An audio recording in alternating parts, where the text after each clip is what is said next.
આજરોજ યોજાયેલા કેમ્પની અંદર લગભગ 300 ઉપરાંત દર્દીઓએ ભાગ લીધો હતો, જેમાંથી 150 દર્દીઓને ઓપરેશન માટે રણછોડદાસજી આશ્રમ રાજકોટ મોકલવામાં આવેલા હતા.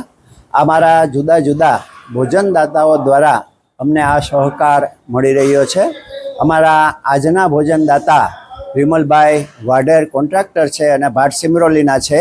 એમના દ્વારા દીપ પ્રાગટ્ય કરી અને આજે અમે આ કેમ્પને ખુલ્લો મૂકેલો હતો, જેમાં અત્યાર સુધીની અંદર જે 346 કેમ્પ કરવામાં આવ્યા છે એમાં લગભગ 24,000 ઉપરાંત દર્દીઓને મોતિયાના સફળ ઓપરેશનો કરવામાં આવેલા છે.